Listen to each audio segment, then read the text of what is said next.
Bulletin का बाकायदा आगाज करेंगे। सबसे पहले बात करेंगे सफेद हाथी की। एक्सपो सेंटर कोरोना अस्पताल अमलन बंद पड़ा है, लेकिन रोजाना किराए में इजाफा जारी है। हुकूमत ने एक्सपो सेंटर अस्पताल को मजीद 2 माह तक कायम रखने का फैसला कर लिया है। एक्सपो सेंटर अस्पताल में तीनों हॉल बंद कर दिए गए हैं। कोई मरीज जेर इलाज नहीं है। HDU और आइसोलेशन वार्ड बदस्तूर मौजूद रहेंगे। अस्पताल के लिए भर्ती 110 डॉक्टर्स की अक्सरियत को मेयो अस्पताल में खपाने का फैसला किया गया है। एक्सपो सेंटर फील्ड अस्पताल के लिए भर्ती नर्सेज और अमले भी मेयो अस्पताल में ड्यूटी देगा, जबकि एक्सपो सेंटर में डॉक्टर्स, नर्सेज और सफाई अमले की महदूद तादाद मौजूद रहेगी। मजीद तफसीलात जानेंगे senior health reporter Zahid Chaudhry से। जाहिद चौधरी साहब बताएगा, एक्सपो सेंटर में अब मरीज तो नहीं है, लेकिन इसे ऑपरेशनल रखने का फैसला किया जा रहा है 2 माह तक। क्या ऐसा लगता है कि मजीद इतने केसेस रिपोर्ट होंगे कि इसे अब एक्सपो सेंटर को भी रखना पड़ेगा अस्पताल के तौर पर? जी, ये जो फील्ड अस्पताल एक्सपो सेंटर है, इसके क़याम का जब फैसला किया गया था हुकूमत की जानिब से, तो ये सोच कर किया गया था कि जो पेशेंट्स हैं वो बहुत ज़्यादा होंगे और यहाँ पे जो है वो उनको अकोमोडेट किया जाएगा। लेकिन करोड़ों रुपए खर्च करके ये मजबूरी तौर पर 90 करोड़ रुपए का प्रोजेक्ट था, बहुत ही महंगा प्रोजेक्ट था। इसको फ़ाल भी किया गया, लेकिन इसमें जो तिब्बी और बुनियादी सहूलतें थीं उनके फुकदान की वजह से पेशेंट्स जो हैं वो इस पर नाला रहे और यहाँ पे वो दाखिल होने से कतराते रहे। यही वजह है कि ये जो एक्सपो सेंटर अस्पताल है, इसको मुकम्मल तौर पे जो है वो किसी भी वक्त फ़ाल नहीं किया जा सका। तमाम तर लोड होने के बावजूद यहाँ पे 100% ऑक्यूपेंसी नहीं हो सकी और सिर्फ मजबूरी तौर पे 1236 पेशेंट्स जो हैं अब वो एडमिट किए गए। 540 उनमें से कोरोना के कंफर्म पेशेंट्स थे जिनको दाखिल किया गया और फिर डिस्चार्ज कर दिया गया। इस वक्त इस एक्सपो सेंटर अस्पताल में कोई पेशेंट दाखिल नहीं है। अमलन ये अस्पताल जो है वो अब बंद कर दिया गया है, लेकिन हुकूमत उसके बावजूद इसको बदस्तूर जो है वो कायम रखना चाहती है 2 माह के लिए। और यही वजह है कि जो इसमें जो कोरोना के दौरान जो डॉक्टर भर्ती किए गए थे ख़ास तौर पे 3 माह के लिए, वो 110 डॉक्टर्स भी यहाँ पे तैनात थे। अब उनको फैसला किया जा रहा है कि उनको मेयो अस्पताल में खपाया जाएगा मुख्तलिफ शोबों में फॉर द टाइम बीइंग। इसी तरह जो नर्सेज हैं उनको भी वहाँ पे भिजवाया जाएगा और बहुत चंद डॉक्टर्स, चंद नर्सेज और अमला सफाई के जो है वो अरकान 10 से 15 जो है वो मेम्बरान जो हैं वो भी वहाँ पे मौजूद रहेंगे एक्सपो सेंटर में। इसके जो 3 हॉल्स थे उनको बंद कर दिया गया, जिनमें एक हॉल जो है वो उसमें हाई डिपेंडेंसी यूनिट कायम किया गया था अभी हाल ही में, और उसको ऑपरेशनल भी नहीं किया गया था और उससे पहले ही उसको भी ताला लगा दिया गया है। लेकिन इस ऑक्यूपेंसी की वजह से गवर्नमेंट को बदस्तूर जो है वो इसका किराया जो है वो अदा करना पड़ेगा। पहले ही एक्सपो सेंटर की इंतजामिया जो है वो गवर्नमेंट को 55 करोड़ रुपए का किराए का नोटिस भिजवा चुकी है कि ये बिल जो है वो अदा करें, ताकि वो अपने अखराजात जो है वो अदा कर सकें, अपने मुलाजमीन को तनख्वाहें दे सकें और इसके साथ साथ दीगर अखराजात जो हैं उन पर जो है उनके लिए फ़ंड्स जो है वो खर्च कर सकें। अब 2 माह मज़ीद इसको रखने से 2 माह का मज़ीद किराया भी इसमें ऐड ऑन होगा, क्योंकि अभी तक एक्सपो सेंटर इंतज़ामिया जो है वो ये किराया जो है वो उसको वेव ऑफ करने को तैयार नहीं है और उसने पे दर पे रिमाइंडर नोटिस जो हैं वो ज़िले इंतज़ामिया को और महकमा स्पेशलाइज्ड हेल्थ केयर को भिजवाए हैं और उसके मुताबिक ये 24 करोड़ रुपए के करीब 2 माह में मज़ीद जो है वो किराया ऐड ऑन हो जाएगा। आगे बढ़ेंगे। जिन अस्पताल की MRI मशीन गुज़श्ता 9 माह से ख़राब पड़ी है, अस्पताल इंतज़ामिया मुरम्मत ना करवा सकी, जबकि मरीज़ मायूस वापस लौटने लगे हैं। मशीन की अब तक मुरम्मत क्यों ना हो सकी, इस हवाले से मज़ीद आपको बता रहे हैं कि जिना अस्पताल की MRI मशीनें गुज़श्ता 9 माह से ख़राब क्यों हैं, जान लेते हैं बसाम सुल्तान से। जी बसाम। बिल्कुल, जिना अस्पताल में नस्ब जो MRI मशीन है वो एक तवील अरसे से ख़राब है। रोज़ाना सैकड़ों की तादाद में मरीज़ MRI कराने की गर्ज से जो है वो अस्पताल का रुख करते हैं, मगर सिर्फ मायूसी ही उनका मुकद्दर है। प्राइवेटली ये टेस्ट जो है वो 6 से 8 हज़ार रुपये जो है इतने तक का करवाना पड़ रहा है और शहरियों को शदीद मुश्किलात का सामना है। लोगों की जानिब से यही मुतालबा किया जा रहा है कि जल्द अज जल्द जो है वो इस मशीन की मुरम्मत करवाई जाए। ज़राए के मुताबिक बताया जा रहा है कि गुज़िश्ता 9 माह से जो अस्पताल की MRI मशीन है वो ख़राब है। इस जो मशीन है इसके अंदर तकरीबन 1 माह कबल यहाँ पर हीलियम गैस तकरीबन 70 लाख रुपए की हीलियम गैस भी जो है वो भरवाई गई, मगर अब तक अस्पताल जो MRI मशीन है इसके इक्विपमेंट जो है उनकी मुकम्मल तौर पर जो है वो मुरम्मत नहीं करवाई जा सकी। गुज़िश्ता 9 महीनों से आने वाले जो मरीज़ हैं उनको सिर्फ मायूसी का सामना करना पड़ रहा है, क्योंकि MRI मशीन किसी किस्म की तशख़ीसी सहूलियात फराहम करने से जो है वो कासिर है। MRI मशीनें 9 माह से ख़राब पड़ी हैं। बहुत शुक्रिया, बसाम सुल्तान हमें तफसीलात से आकर रहे हैं। जबकि 1 माह कबल 70 लाख रुपए खर्च किए गए, हीलियम गैस भी भरी गई, लेकिन उसके बावजूद किसी काम ना आए, वो पैसे भी डूब गए, जबकि मज़ीद भी डूबते जा रहे हैं और मशीन अब तबाहाली की जानिब गामजन है। बराह रास्त आपको लिए चलते हैं। कौमी ताजिर इत्तेहाद और ऑल पाकिस्तान अंजुमन ताजिरान नई मीर ग्रुप मुश्तरका तौर पर प्रेस कॉन्फ्रेंस कर रहे हैं।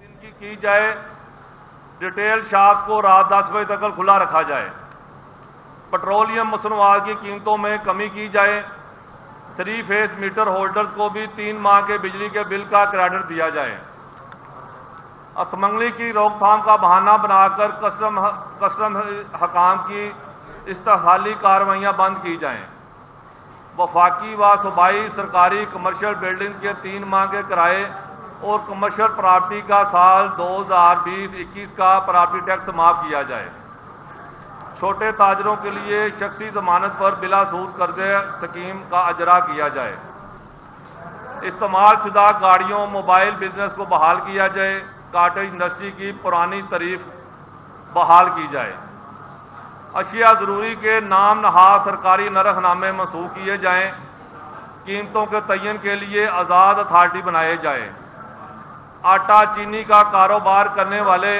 ताजरों को हरासा करना बंद किया जाए, जनवरी 2020 में वज़ीर आज़म के प्लान के मुताबिक मुख्तलिफ कारोबारों की लाइसेंस फीस ख़त्म करने का नोटिफिकेशन जारी किया जाए। और इसके अलावा आपको मालूम है कि इस वक्त जितनी महंगाई हो गई है, तमाम ताजर तबका और आवाम पिस के रह गई है, शब खून मारा जाता है। जब आगे पीछे आपको पता है कि 1 तारीख को पेट्रोल के जो भी होता है उसको कम करना या ज़्यादा करना उस दिन ऐलान होता है, लेकिन शब खून मारा जा रहा है। ताजरों पर कौमी ताजिर इत्तेहाद और ऑल पाकिस्तान अंजुमन ताजिर नई मीर ग्रुप मुश्तरका प्रेस कॉन्फ्रेंस कर रहे हैं। खबरें और भी हैं, हाजिर होंगे ब्रेक के बाद। वेलकम बैक नाज़रीन। साबिक वज़ीर आज़म नवाज शरीफ को सजा सुनाने वाले जज की वीडियो स्कैंडल इंक्वायरी है और जज अरशद मलिक के खिलाफ इंक्वायरी रिपोर्ट की कॉपी सिटी 42 ने हासिल कर ली है।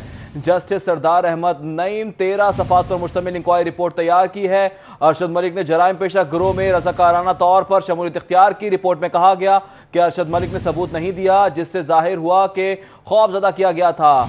इंक्वायरी रिपोर्ट में यह भी बताया गया कि अरशद मलिक साबित नहीं कर सके कि मर्जी के खिलाफ मुतनाज़ा काम किया है। नासिर भट्ट, नासिर जंजुआ, महर नासिर की अरशद मलिक तक रसाई हमेशा से थी।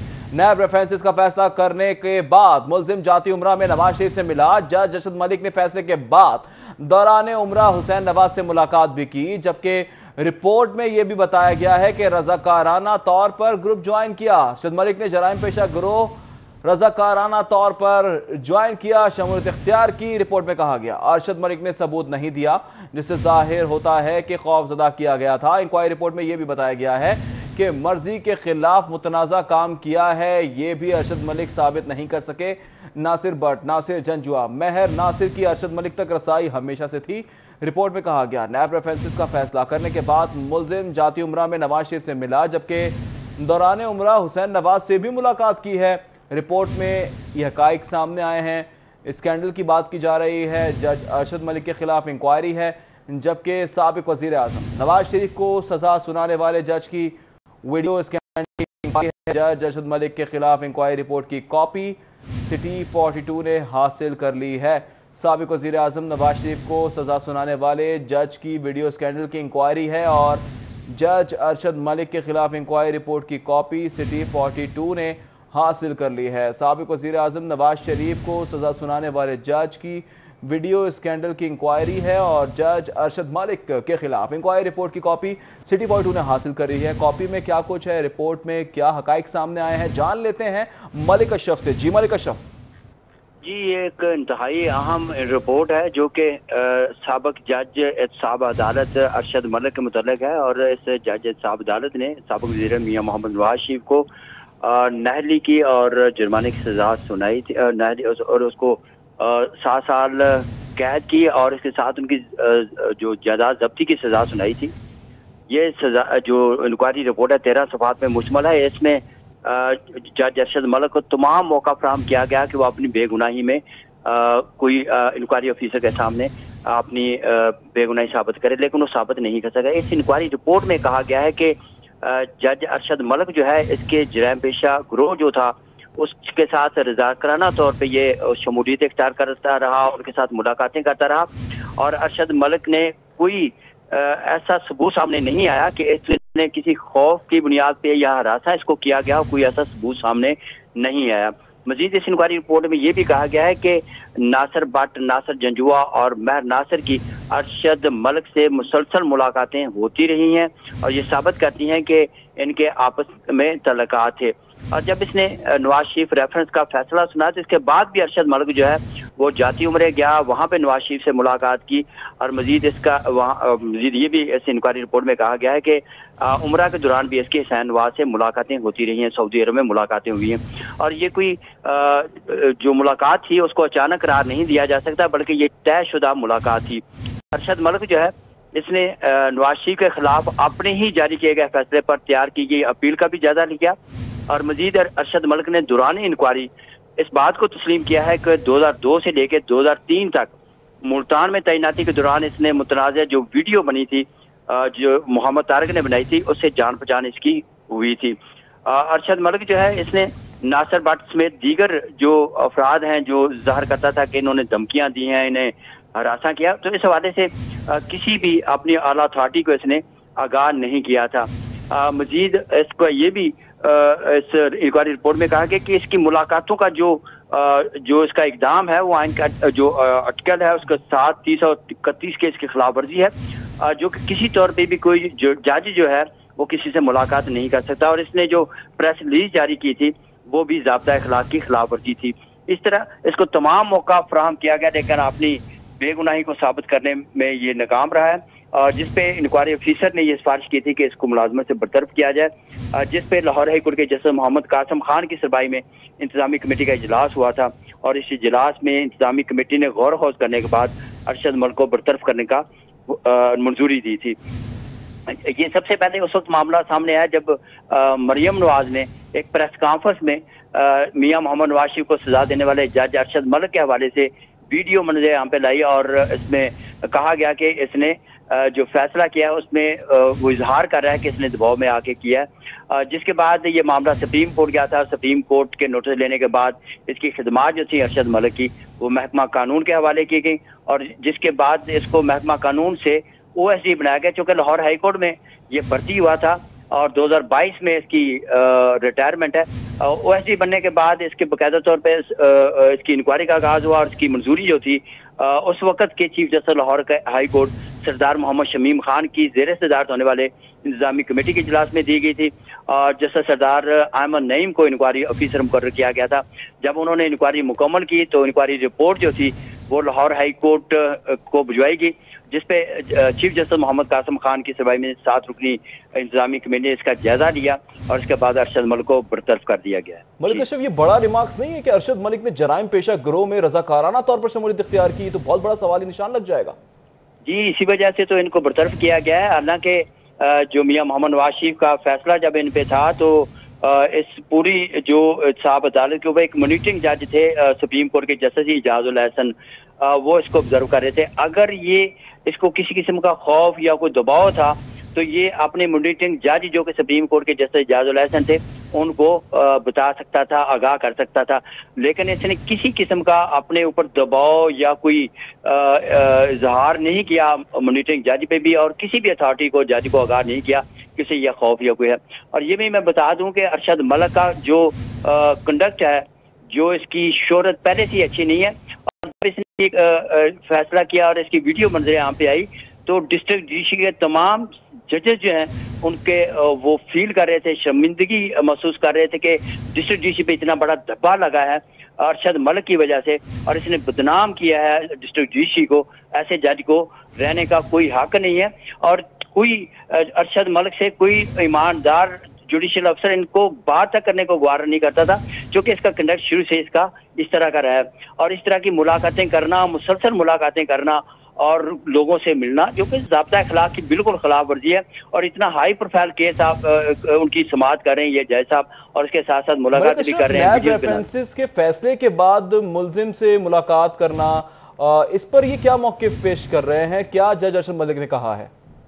जी देखें, सबसे पहली बात है कि इसका कोई जवाब नहीं बनता था कि एक सजा सुनाने के बाद उसको मिलना, उनको जाके मिलके ये तसर देना कि वो दबाव पे उसने फैसला किया, वो तो आपका हामी था, आप बेकसूर थे, इस तरह की उसको इजहार करना। तो ये इसने जो इजहार किया ये इत्तफाकन मुलाकात थी। तो जो इंक्वायरी रिपोर्ट में कहा गया कि ये किसी जगह पे भी साबित नहीं होता कि ये एक इंक्वायरी रिपोर्ट थी, ये इत्तफाकिया मुलाकात थी, बल्कि ये तयशुदा मुलाकातें थी जो जानबूझ के इसने की हैं, लेकिन अपनी बेगुनाही में ये किसी जगह भी ये साबित नहीं कर सका।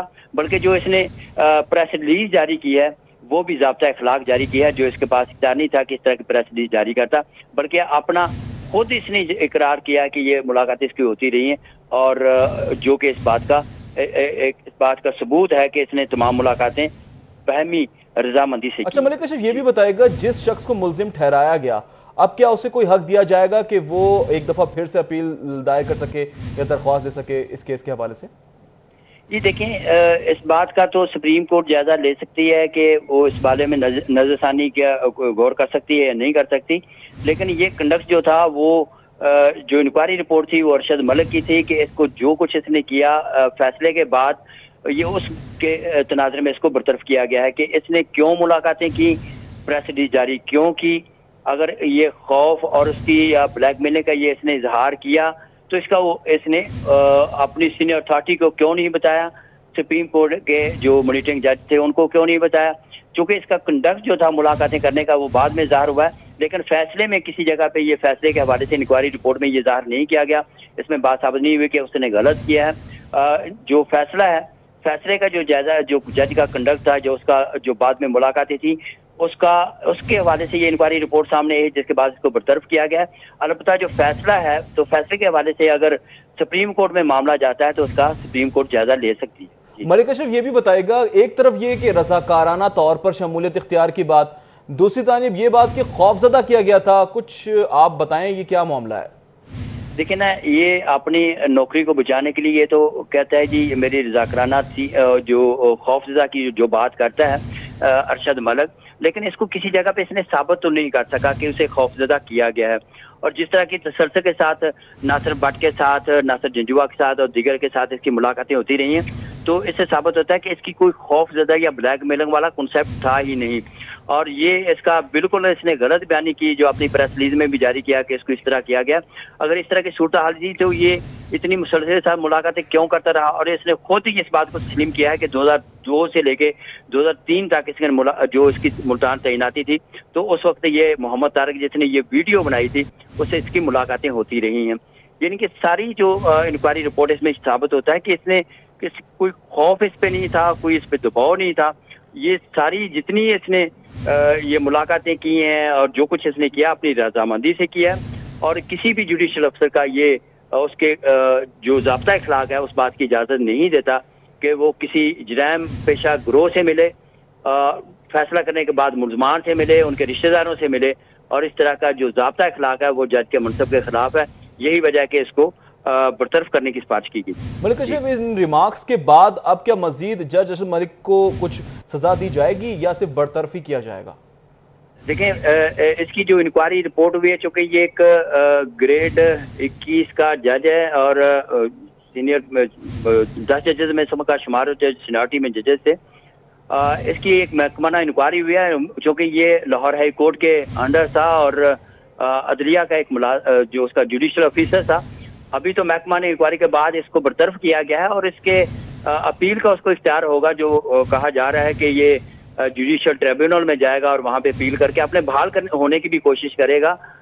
इसका फैसला तो वो करेगा, लेकिन जो दीगर जो इसकी सजा होती है, चूँकि ये कोई फौजदारी जुर्म नहीं हुआ है, ये केस ने मिसकंडक्ट किया, और जो इसकी मिसकंडक्ट की जो सजा हो सकती है वो उसकी बरतरफी हो सकती थी, जो लाहौर हाई कोर्ट की इंक्वायरी रिपोर्ट की रोशनी में उसको बरतरफ कर दिया गया है और इस हवाले से नोटिफिकेशन भी जारी किया जाएगा। जी अच्छा मलिक कशिफ, ये बताएगा कि इस हवाले से कुछ पता चला कि हुसैन नवाज से मुलाकात करना, नवाज शरीफ से मुलाकात करना, क्या वजूहात थी? जी, इसकी वजूहात जो बाहर नजर आ रही है वो यही थी कि अपने आप को बेकसूर साबित करना चाहता था कि उसका कोई कसूर नहीं था और उसने दबाव में आके फैसला किया। इसका मकसद जो मुलाकातें करने का वो यही था, लेकिन किसी जगह पे ये साबित नहीं होता कि ये दबाव में आके इसने फैसला किया है या इसको ब्लैकमेल किसी जगह से किया गया। इस बात के किसी जगह पे सबूत नहीं मिलता। हालांकि अगर इसने जो फैसला दिया है इतना इम्पोर्टेंट है, हाई प्रोफाइल फैसला था, तो इसके बाद कोई जवाब एक जज का कोई ज़ाब्ता अखलाक नहीं बनता, उसको इजाज़त नहीं देता कि वो मुलजमान या उसके जो मुलजमान हैं उनसे जाके मुलाकातें करें। बज़ाहिर इसकी मुलाकातों का मकसद जो था उनकी हमदर्दी हासिल करना था और ये साबित करना था कि वो इसमें उसने बतौर ठीक है मलिक अशरफ, बहुत शुक्रिया तफसीलात से करने के लिए। अरशद मलिक ने जराइम पेशा गिरोह में रज़ाकाराना तौर पर शमूलियत इख्तियार की। रिपोर्ट में ये बताया गया है, हमें ज्वाइन किया है डेली सिटी 42 के editor, group editor Naveed Chaudhry साहब ने। सर बहुत शुक्रिया, आपने अपना कीमती वक्त दिया है। सर इंक्वायरी रिपोर्ट सामने आई है, फैसला तो काफ़ी दिनों पहले आ चुका था, आज इंक्वायरी रिपोर्ट सिटी 42 को मौसूल हुई है जिसमें कहा यह जा रहा है कि अरशद मलिक ने जराइम पेशा गिरोह में रज़ाकाराना तौर पर शमूलियत इख्तियार की। आप क्या कहेंगे सर? बहुत शुक्रिया। यकीनन इस रिपोर्ट का बहुत इंतजार था सबको, लेकिन बहुत सारी बातें इसमें भी मैं समझता हूँ वजाहत तलब हैं। जैसा हमने जो इंक्वायरी रिपोर्ट तैयार की है अरशद मलिक के मुतालिक, एक तो उसमें उन्होंने ये बता दिया कि उन्होंने अरशद मलिक साहब ने रजा कराना तौर पर जराइम पेशा गिरोह में शमूलियत इख्तियार की थी। ये रजा कराना तौर पर शमूलियत की जो बात है ये समझ से बाहर है। या तो ये कहना चाह रहे हैं कि वो ज़हनी तौर पर एक जराइम पेशा सोच रखने वाले शख्स थे, और इससे क्या मुराद हो सकती है इसकी, मतलब मुझे तो इस फिक्रे ने काफ़ी उलझा दिया है, मुझे बात इसकी समझ नहीं आई। फिर इसमें यह कहा गया है कि अरशद मलिक ने कोई सबूत नहीं दिया जिससे जाहिर हो कि उसे खौफजदा किया गया था। उसे खौफजदा किसने किया था? क्योंकि जो दूसरी पार्टी है वो ये कहती है कि अरशद मलिक का ये कहना था कि उसकी नाजेबा वीडियो कुछ बासर लोगों के हाथ लगी और वो उसे ब्लैकमेल करते रहे कि अगर हमारी मर्जी की बात ना की तो हम बता देंगे, इस आपकी जो वीडियो है इसको भी हम लीक कर दिया जाएगा। तो ये उस हवाले से बात की थी उन्होंने। अब ये और उसको कौन खौफजदा करता रहा है। फिर केस के दौरान ये जाके मिला नवाज शरीफ साहब से जाती उमरा में, फिर ये उमरा करने भी गया। अच्छा, फिर ये रिपोर्ट में है कि जी नासिर भट्ट, नासिर जंजुआ और महर नासिर की अरशद मलिक पर रसाई हमेशा से थी। क्या ये बचपन के दोस्त थे? नासिर भट्ट का तो हमें पता है कि वो उनका जानने वाला था और वो कहते हैं कि मुझे इसने बुलाया था और बुलाकर कहा कि ये मुझसे एक जुर्म हो गया है, मुझ पर बड़ा दबाव था और मैंने ये फैसला दे दिया। अगर रसाई उनकी हद तक हमेशा से थी तो वो तो एक बात समझ आती है कि उनका ताल्लुक पुराना था जी। आगे बाकी लोगों के साथ क्या मामला था इसमें ठीक है, बाकी लोगों के साथ क्या मामला था ये अब सवालात पर सवालात जन्म लेने लगे हैं। Group editor daily city 42 Naveed Chaudhry, बहुत शुक्रिया, आपने अपना कीमती वक्त दिया। हाजिर होंगे ब्रेक के बाद। वेलकम बैक नाज़रीन। सिंध और पंजाब के तमाम सीएनजी स्टेशन बंद कर दिए गए हैं। सीएनजी स्टेशन ज़बरदस्ती बंद कराए गए हैं जबकि लाखों अफराद को बेरोजगार कर दिया गया है। Chairman all Pakistan CNG association की जानिब से यह बताया जा रहा है सिंध और पंजाब के तमाम सीएनजी स्टेशन को बंद कर दिया गया है। मजीद जानेंगे शहजाद खान अब्दाई से। शहजाद, वजूहात क्या बताई जा रही हैं, एकदम से ये इकदाम क्यों उठाया गया? और जी बिल्कुल, इस वक्त हम एक सीएनजी स्टेशन पर मौजूद हैं। लाहौर समेत पंजाब और सिंध भर के तमाम सीएनजी स्टेशन जो हैं वो बंद कर दिए गए हैं और इस हवाले से ऑल पाकिस्तान सीएनजी एसोसिएशन के मरकज़ी चेयरमैन गियास पराचा ने इस हवाले से एक एलामिया जारी किया है और इस एलामिया में गियास पराचा ने ये इल्ज़ाम आयद किया है कि हुकूमत के इलेक्ट्रिक को एलएनजी देने के लिए सीएनजी शोबे को आज बंद कर रही है, जिसके नतीजे में पंजाब भर में, लाहौर में और सिंध के तमाम इलाकों में जो तमाम सीएनजी स्टेशंस हैं वो बंद कर दिए गए हैं। जो सीएनजी स्टेशंस बंद किए गए हैं उनकी मजमूई तौर पर तादाद पंजाब और सिंध को मिला के तकरीबन 1700 के करीब बनती है और इस हवाले से सीएनजी एसोसिएशन के मरकज़ी चेयरमैन गियास पराचा का ये कहना है कि इन 1700 सीएनजी स्टेशनों से लाखों अफराद का रोज़गार वाबस्ता है। गियास पराचा का इस हवाले से मज़ीद ये कहना है कि बाअसर पावर सेक्टर को नवाजने के लिए हुकूमत हर मरतबा सीएनजी स्टेशंस को निशाना बनाती है। सीएनजी स्टेशंस की मुख्तलिफ मौक़ों पर गैस जो है वो बंद कर दी जाती है। इस हवाले से जो लाहौर की सीएनजी एसोसिएशन है उन्होंने भी हुकूमत के इस फैसले की मजम्मत की है। इस हवाले हवाले से कैप्टन रिटायर्ड मोहम्मद शजाउर रहमान का ये कहना है कि हुकूमत ने ये गैर दानिशमंदाना फैसला किया है। उनका ये कहना है कि तारीख में कभी इस तरह से नहीं हुआ कि CNG स्टेशन को कभी गर्मियों के मौसम में बंद किया गया हो। उनका इस हवाले से ये कहना है कि जो हुकूमत की जानिब से CNG का कोटा हुकूमत ने डिसाइड कर रखा है वो तयशुदा फार्मूले के तहत CNG सेक्टर को मिलना चाहिए ताकि सस्ता फ्यूल जो है वो आवाम को मुहैया आ सके और आवाम की माशी मुश्किलात जो हैं वो कम हो सके। इस हवाले से CNG एसोसिएशन के मरकजी चेयरमैन गियास पराचा ने यह मुतालबा किया कि हुकूमत फौरी तौर पर सिंध पंजाब के तमाम CNG स्टेशन को LNG की फराहमी का सिलसिला जो है वो फौरी तौर पर शुरू करे। अगर हुकूमत ने ऐसा ना किया तो फिर भरपूर एहतजाज किया जाएगा। और इस हवाले से शहजाद बहुत शुक्रिया तफसीलात से आने के लिए। इसी के साथ ही न्यूज़ स्टूडियो से फिल वक्त इतना ही। देखते रहें सिटी 42।